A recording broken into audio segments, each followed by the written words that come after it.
এক চাঁদাবাজকে উৎখাত করে আরেক চাঁদাবাজকে এই সমস্ত কথা যখন বলেন, কাদেরকে উদ্দেশ্য করে বলেন?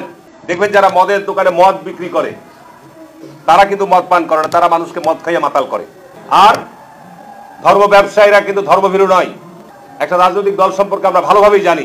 আসসালামু আলাইকুম রহমতুল্লাহ। বিএনপির সাবেক এমপি হারুন সাহেব বাংলাদেশের বর্তমানে সবচেয়ে জনপ্রিয় ব্যক্তিত্ব ডক্টর মিজানুর রহমান আজহারীকে নিয়ে যে কটাক্ষ করেছেন, যে কথা বলেছেন, এটা খুবই দুঃখজনক। তার মতো একজন দায়িত্বশীল ব্যক্তির পক্ষ থেকে এটা জাতি আশা করে না।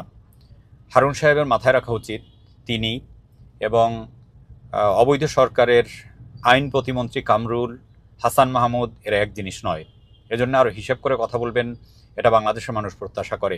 ডক্টর মিজানুর রহমান আজহারী তার ধার্মিকতা, তার লেবাস অথবা তার ইলম দিয়ে কি বিজনেস করেছেন, কোথায় কি বিজনেস করেছেন, আপনি কিরকম কিছু বলতে পারবেন? এরপরে আপনি জামাত ইসলামীকে মিন করেছেন, ৭১-এর কথা বলেছেন। জামাত ইসলামী ৭১ সন থেকে এই পর্যন্ত জামাতকে পুঁজি করে কে কোথায় বিজনেস করেছেন?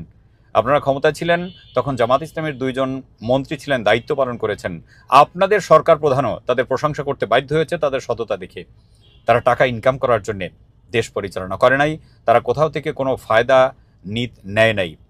শুধুমাত্র তারাই নয়, বাংলাদেশের জামাত ইসলামীর বহু দায়িত্বশীলরা বিভিন্ন জায়গায় দায়িত্ব পালন করে সফলতার পরিচয় দিয়েছেন, সততার পরিচয় দিয়েছেন। এজন্য এরকম হালকা কথা আপনার মুখ থেকে মানায় না, এটা বলা উচিত নয়।